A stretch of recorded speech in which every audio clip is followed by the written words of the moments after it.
வணக்கம் மாணவர்களே, இன்றைக்கி நம்ம வீடியோவில் 11ஆம் வகுப்பு விலங்கியல் விலங்குலகத்திலிருந்து தட்டைப்புழுக்களை பற்றி பார்க்கலாம். வாங்க கான்செப்ட்குள்ளே போகலாம். ஸோ தட்டைப்புழுக்களை பிளாட்டிஹெல்மின்தஸ்னு சொல்கிறோம். ஸோ பிளாட்டிஹெல்மின்தஸ்ங்கிறது கிரேக்க வார்த்தை. பிளாட்டினா தட்டையான அப்படின்னு அர்த்தம், ஹெல்மின்தஸ்னா புழுக்கள். ஸோ இந்த தொகுதியில் வரக்கூடிய விலங்குகள் அனைத்தும் முதுகுப்புற மற்றும் வயிற்றுப்புற வாக்கில் தட்டையாக இருக்கிறதுனால இந்த புழுக்களை நாம் தட்டைப்புழுக்கள்னு சொல்கிறோம். பெரும்பாலான புழுக்கள் மனிதர்கள் மற்றும் விலங்குகளின் உடலினுள் ஒட்டுண்ணிகளாக இருக்கிறாங்க. அதனால் இவங்களை நாம் அக ஒட்டுண்ணிகள்னு சொல்கிறோம். சில விலங்குகள் தனி உயிரியாகவும் இருக்கிறாங்க.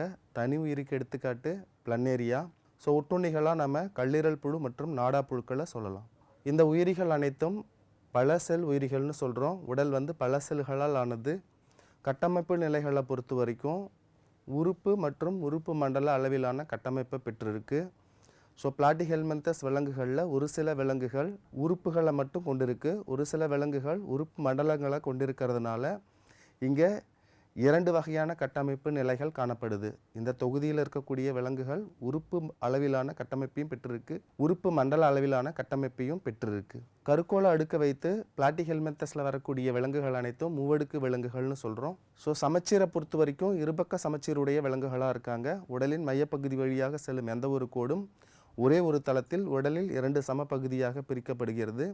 அதனால் இந்த வகையான விலங்குகள் அனைத்தும் இருபக்க சமச்சீருடைய விலங்குகள்னு சொல்கிறோம்.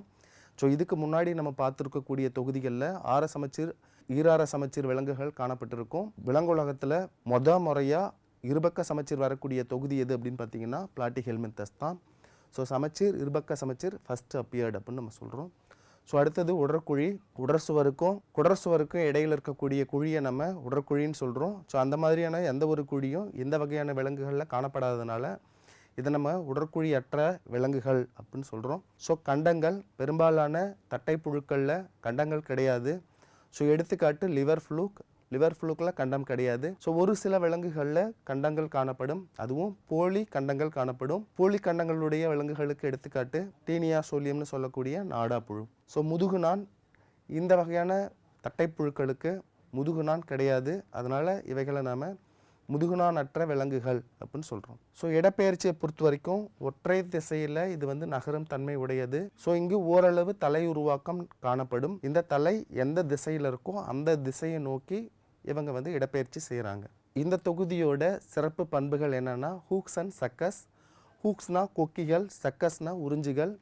ஹூக்ஸும் சக்கஸும் எதுக்கு யூஸ் ஆகுது அப்படின்னு பார்த்தீங்கன்னா விருந்தோம்பியின் உடலை பற்றி பிடிப்பதற்கு பயன்படுகிறது. ஹூக்ஸும் சக்கஸும் உணவை உறிஞ்சுதலில் பயன்படுவது கிடையாது.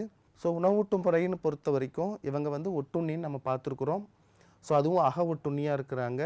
ஸோ இவங்க இருக்கக்கூடிய இடத்துல என்ன கிடைக்கிது அப்படின்னு கேட்டிங்கன்னா செரிக்கப்பட்ட உணவுப் பொருட்கள் கிடைக்கிறதுனால அந்த செரிக்கப்பட்ட உணவுப் பொருட்களை தோலின் பரப்பு வாயிலாக இவங்க உறிந்து எடுத்துக்கொள்கிறார்கள். கல்லீரல் புழுவை பொறுத்த வரைக்கும் முழுமையற்ற செரிமான மண்டலம் இருக்குது. ஸோ முழுமையற்ற செரிமான மண்டலம்னா உணவு உட்செல்ல வாயும் அதே துளை வழியாக, அதாவது வாயின் வழியாகவே செரிக்கப்படாத உணவுப் பொருட்களும் வெளியேறும். இங்கே மலப்புழை அப்படிங்கிறது ஒன்று கிடையாது. ஸோ அதனால் இதை நம்ம முழுமையற்ற செரிமான மண்டலம் அப்படின்னு சொல்கிறோம். ஸோ நாடா புழுவை பொறுத்த வரைக்கும் அவங்களுக்கு வாய், உணவு பாதை அப்படிங்கிற உறுப்புகள் எதுவுமே கிடையாது.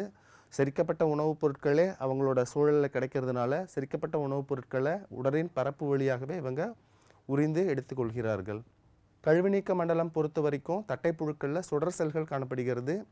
ஸோ சுடர் செல்கள்னால் வேறு ஒன்றும் கிடையாது. ஸோ உடலில் காணப்படக்கூடிய இந்த வகையான செல்களை நம்ம சுடர் செல்கள்னு சொல்கிறோம்.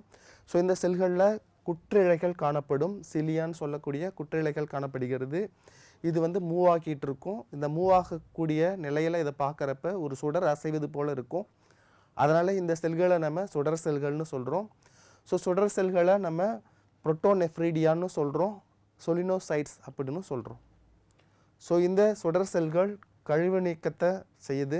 அதாவது வளர்சிதை மாற்ற நிகழ்வில் தோன்றக்கூடிய கழிவுப் பொருட்களை வெளியேற்றக்கூடிய ஒரு அமைப்பாக இந்த சுடர் செல்கள் இருக்குது. ஸோ மேலும் இவங்க ஊடுகலப்பு ஒழுங்குபாடு அந்த பணியையும் இவங்க செய்கிறாங்க. தட்ஸ் மீன் ஆஸ்மோ ரெகுலேஷனுங்கிற ஃபங்க்ஷனையும் இந்த சுடர் செல்கள்ங்கிற சொலினோசைட்ஸ் செய்கிறாங்க.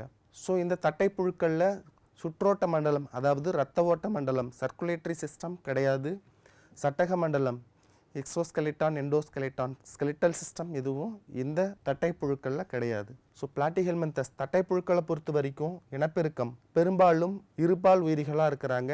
இருபால் உயிரிகள் அப்படின்னு கேட்டிங்கன்னா பாடி ஒன்று தான் இருக்கும். அந்த ஒரு பாடியில் இருந்து 2 வகையான இனசெல்களும் உருவாகும். ஸோ அப்போ 2 இனசெல்களை தோற்றுவிக்கக்கூடிய ஒரு உயிரியை நம்ம இருபால் உயிரின்னு சொல்கிறோம். ஸோ அப்போ தட்டைப்புழுக்களில் பெரும்பாலும் இருபால் உயிரிகளாக இருக்கிறாங்க. பால் மற்றும் பாலில்லா இனப்பெருக்கம் செய்யக்கூடியவர்களாக இருக்கிறாங்க.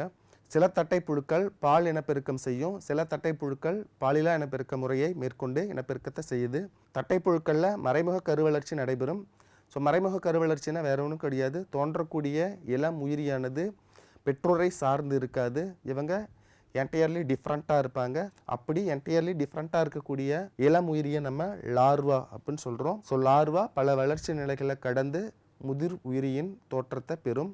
ஸோ அதுக்கு பேர் தான் நம்ம மறைமுக வளர்ச்சி அப்படின்னு சொல்கிறோம். ஸோ இப்போ பிளாட்டிஹெல்மின்ஸ் தட்டைப்புழுக்களை பொறுத்த வரைக்கும் ஃபேசியோலா ஹெப்பாட்டிக்கான்னு சொல்லக்கூடிய கல்லீரல் புழுக்களில் தோன்றக்கூடிய லார்வா. கல்லீரல் புழுவின் வாழ்க்கை சுழற்சியில் தோன்றக்கூடிய லார்வா என்னென்ன இருக்குதுன்னு பார்த்தீங்கன்னா மிராசிடியம், ஸ்போரோசிஸ்ட், ரீடியா, செர்கேரியா மற்றும் மெட்டாசிர்கேரியா போன்ற 5 வகையான லார்வாக்கள் இவங்களோட வாழ்க்கை சுழற்சியில் தோன்றுவாங்க. ஸோ அடுத்தது டீனியா சோலியம்னு சொல்லக்கூடிய நாடாப்புழு. ஸோ நாடாப்புழுவின் வாழ்க்கை சுழற்சியில் ஆன்கோஸ்பியர், ஹெக்ஸாகாந்த் மற்றும் சிஸ்டிசெர்கஸ் அப்படின்ற 3 நிலையில் லார்வாக்கள் தோன்றி வளர் உருமாற்றம் அடைந்து பிறகுதான் முதிர் உயிரின் அமைப்பை பெறுகிறார்கள். தட்டைப்புழுக்களுக்கு எடுத்துக்காட்டு நாடாப்புழு. ஸோ 2 கல்லீரல் புழு, இரத்தப்புழு. என்ன மாணவர்களே, இன்றைக்கி நாம் பிளாட்டிஹெல்மின்தஸ் பற்றி பார்த்தோம். வாங்க ஸோ இந்த கான்செப்டில் இருந்து ப்ரீவியஸ் இயர்ஸில் கேட்ட கொஸ்டின்ஸை நம்ம இப்போ டிஸ்கஸ் பண்ணலாம். வாங்க கொஸ்டின்குள்ளே போகலாம். ஸோ கொஸ்டின் நம்பர் 1, பைப்புழு அல்லது சிஸ்டிசெர்கஸ் என்பது பின்வருவனவற்றுள் எதனுடைய லார்வா நிலை? ஆப்ஷன் ஆ நாடாப்புழு, ஆ உருளைப்புழு, இ ஊசிப்புழு, இ கல்லீரல் புழு. ஸோ கொஸ்டின் சிஸ்டிசெர்கஸ் என்பது எதனுடைய லார்வா? நம்ம சிஸ்டிசெர்கஸ் எதோட லார்வான்னு பார்த்துருக்குறோம்னா நாடாப்புழுங்கிறத பார்த்துருக்குறோம். ஸோ உருளைப்புழுவோட லார்வாவுக்கு பேர் ராப்டிட்டிஃபார்ம் லார்வா அப்படின்னு நம்ம சொல்லுவோம். ஸோ அப்போ சிஸ்டிசெர்கஸ்ங்கிறது நாடாப்புழுவோட லார்வா. வாங்க ஆன்சர் கரெக்டாக இருக்கான்னு செக் பண்ணலாம். ஸோ பைப்புழு அல்லது சிஸ்டிசெர்கஸ் என்பது பின்வருவனவற்றுள் எதனுடைய லார்வா நிலை? ஆன்சர் நாடாப்புழு. என்ன மாணவர்களே, நீங்களும் சரியாக தான் குறிச்சிருப்பீங்கன்னு நினைக்கிறேன். வாங்க அடுத்த கொஸ்டினுக்கு போகலாம். ஸோ கீழ்கண்டவற்றுள் எது தட்டைப்புழுவிற்கு உதாரணம்? ஸோ ஆ பிளாஸ்மோடியம், நெடிலா இரத்தப்புழு, இ ட்ரிப்பனோசோமா, இ யானைக்கால் புழு. ஸோ இதில் பார்த்தீங்கன்னா பிளாஸ்மோடியம்ங்கிறது ஒரு புரோட்டோசோவா, ஒரு செல் விலங்குல வருது. ஸோ அடுத்தது ட்ரிப்பனோசோமாவும் ஒரு செல் விலங்குல வரக்கூடியது. ஸோ யானைக்கால் புழுங்கிறது உருளைப்புழுக்களில் வரக்கூடிய புழு. ஸோ அப்போ சரியான ஆன்சராக எது இருக்கும் அப்படின்னு பார்த்தீங்கன்னா இரத்தப்புழு இருக்கலாம். ஸோ வாங்க நம்ம ஆன்சர் சரியாக இருக்கான்னு செக் பண்ணலாம். ஸோ கீழ்கண்டவற்றுள் எது தட்டைப்புழுவிற்கு உதாரணம்? சரியான விடை இரத்தப்புழு. ஸோ அடுத்த கொஸ்டினுக்கு போகலாம். ஸோ தட்டைப்புழுவினம் வளைதசை புழுக்களிடமிருந்து மாறுபட்டு காணப்படும் ஒரு பண்பு. உடற்குழி அற்றது, போலி உடற்குழி உடையது, ஆர சமச்சீர், இருபக்க சமச்சீர். ஸோ கொஸ்டினில் தட்டைப்புழுவை சொல்லியிருக்கிறாங்க. ஸோ அடுத்தது வளைதசை புழுக்கள்னு சொல்லியிருக்கிறாங்க. ஸோ வளைதசை புழுக்கள்ங்கிறது அன்னலிடா. ஸோ அன்னலிடாவில் இருக்கக்கூடியது இங்கே இல்லை. இது என்னன்னு கேட்குறாங்க. ஸோ இதில் பார்த்தீங்க அப்படின்னு கேட்டிங்கன்னா உடற்குழி அற்றது, போலி உடற்குழி உடையது, ஆர சமச்சீர், இருபக்க சமச்சீர். ஸோ இதில் பார்த்தீங்கன்னா வளைதசை புழுக்களில் இருபக்க சமச்சீர் இருக்கும், தட்டை புழுக்களும் இருபக்க சமச்சீர் தான். ஸோ மாறுபட்டு காணப்படும் ஒரு பண்பு கேட்டிருக்கிறாங்க. ஸோ அடுத்தது ஆர சமச்சீர். ஆர சமச்சீர் ரெண்டுத்துலேயுமே கிடையாது. ஸோ போலி உடற்குழி உடையது. தட்டைப்புழுவை பொறுத்த வரைக்கும் போலி உடற்குழி இல்லை, வளைதசை புழுக்கள்லேயும் போலி உடற்குழி கிடையாது. ஸோ அப்போ அங்கேருந்து இங்கே என்ன டிஃப்ரெண்ட் அப்படின்னு பார்த்தீங்கன்னா வளைதசை புழுக்கள் பொறுத்த வரைக்கும் உடற்குழி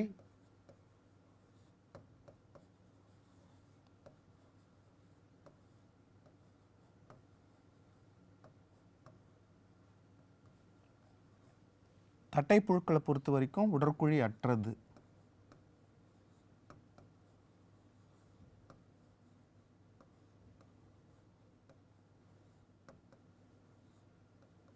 ஸோ அப்போ தட்டைப்புழுவினம் வளைதசை புழுக்களிடமிருந்து மாறுபட்டு காணப்படும் ஒரு பண்பு உடற்குழி அற்றது அப்படிங்கிறது சரியான விடை. என்ன மாணவர்களே, நீங்களும் இந்த விடையை தான் குறிச்சிருக்கீங்கன்னு நினைக்கிறேன்.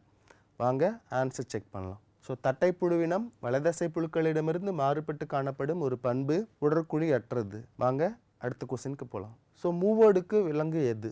வெறுமனே மூவடுக்கு விலங்கு எதுன்னு கேட்டாங்க. ஸோ ஆப்ஷன் தட்டைப்புழுக்கள், கடற்பஞ்சு, பவளப்பாறைகள், டீனோஃபோரா.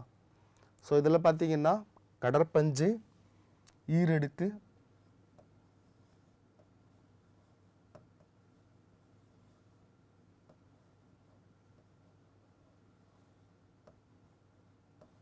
பவளப்பாறைகள், டீனோஃபோரா.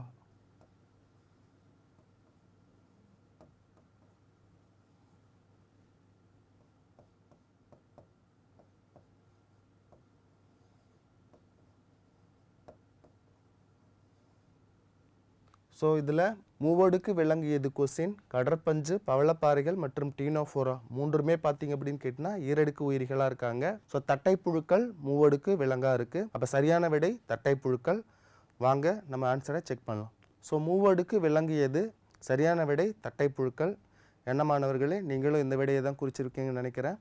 வாங்க அடுத்த கொஸ்டினுக்கு போகலாம். ஸோ கொக்கிகளும் உறிஞ்சுகளும் காணப்படக்கூடிய அக ஒட்டுண்ணிகளை கொண்ட விலங்கின தொகுதி எது?